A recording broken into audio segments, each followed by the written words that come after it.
सर्वांना नमस्कार. आज होता संडे आणि आज आम्ही निघालेलो होतो ओझरला. कारण जसं की तुम्हाला माहिती आहे की माझ्या लहान्या भावाचं नुकतंच लग्न ठरलेलं आहे आणि जवळजवळ आता अगदी 10-12 दिवसांवर लग्न आलेलं आहे. तर काही मानापाण्याच्या साड्या वगैरे घ्यायच्या होत्या. आम्हाला मुलांनाही ड्रेस घ्यायचे होते आणि आम्हालाही साड्या घ्यायच्या होत्या. तर त्यासाठी आम्ही आलेलो होतो ओझर नाशिक टेक्स्टाईल मार्केटला. पण इथे काही आम्हाला साड्या आवडल्या नाही, म्हणजे किमतींच्या मानाने साड्या काहीही बरोबर नव्हत्या. त्यामुळे मग नंतर आम्ही लगेचच दुसऱ्या दुकानामध्ये आलेलो होतो ओझरच्याच, तर अंबिका टेक्स्टाईलमध्ये आलेलो होतो.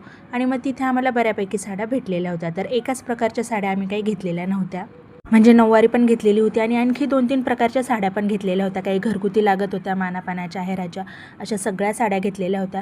आणि त्यातल्या त्यात अजून त्यामध्ये शर्ट पीस, पॅन्ट पीस, टोपी टॉवेल, शाली वगैरे, फेटे, हे असं सगळ्या काही वस्तू आम्ही घेतलेल्या होत्या. आता मुलांना ड्रेस घ्यायचे म्हटल्यावर आम्ही सगळेच जण आलेलो होतो. माधुरीन ते नाशिकहून आलेले होते आणि आम्ही डायरेक्टली दिंडोरीवरून आलेलो होतो. तर मोहाडीच्या रस्त्याने आम्हाला सोपं पडलेलं होतं. तर सगळ्या साड्या वगैरे आम्ही मोजून वगैरे सगळे गठ्ठे व्यवस्थित घेतलेले होते आणि मग लगेचच तिथून निघालेलो होतो. कारण माधुरीला आणि आईला तर या दुकानामध्ये काही साड्या व्यवस्थित वाटलेल्या नव्हत्या आम्हाला घेण्यासाठी. तर त्यामुळे मग आम्ही नाशिकला आलेलो होतो मेन रोडला.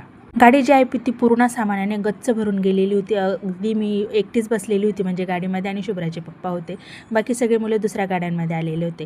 तर तिथे आल्याच्यानंतर आम्ही गाडी छान इथे गंगेवर एका बाजूला लावून दिलेली होती आणि सगळेजण रोहिणी दुकानामध्ये साडी घेण्यासाठी आलेलो होतो.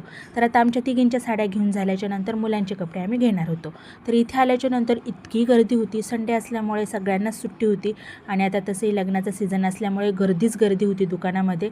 भरमसाठ साड्या दाखवत होते. कुठली घ्यावी, काय घ्यावी, अगदी कन्फ्यूज होऊन गेलेलो होतो आम्ही. पण माधुरी नेहमी या दुकानामध्ये येते आणि चांगल्या साड्या असतात, त्यामुळे आम्ही या ठिकाणी आलेलो होतो. तर आईलाही मला साडी घ्यायची होती. मी लगेचच आईला आणि पप्पांना कपडे पण करून टाकलेले होते, म्हणजे लग्नामध्ये ते दोघंही घालतील व्यवस्थित. तर त्या दृष्टीने मी त्यांचे ते मिटवून टाकलेलं होतं आणि मग आमची साड्यांची चॉईस चाललेली होती. तर मी काही जास्त बघत बसलेलीच नव्हती खरं म्हणजे साड्यांमध्ये. माधुरीला आणि शुभ्राच्या पप्पांना जी साडी चॉईस झाली तीच साडी मी पटकन घेऊन टाकलेली होती आणि माधुरीला आम्हाला सारख्याच साड्या घ्यायच्या होत्या. तर त्यामुळे मग आम्ही दोघींनी सारखीच साडी घेतलेली होती. तर आता सध्या ह्या साड्या ट्रेंडिंगला आहे. तुम्हाला कशी वाटली मला नक्की सांगाल कमेंट करून. तर आम्ही दोघींनी मिळून सारख्याच साड्या घेतलेल्या होत्या आणि तसंही दुकानामध्ये इतकी गर्दी होती त्यामुळे खूप कन्फ्यूज होत होतं आणि नुसते साड्यांचे ढेर टाकलेले होते. आणि तसं या दुकानामध्ये सगळ्या गोष्टी मिळत होत्या, म्हणजे जी पाहिजे ती तशी साडी भेटत होती. आणि गर्दी तर तुम्ही बघू शकता, उभं राहायलाही अगदी जागा नव्हती. नंबरच लागलेले होते असं म्हटलं तरी चालेल. आणि तसंही आमच्या साड्या घेऊन झाल्याच्या नंतर आम्हाला लगेच शुभ्राला आणि सईला दोघींनाही ड्रेस घ्यायचे होते.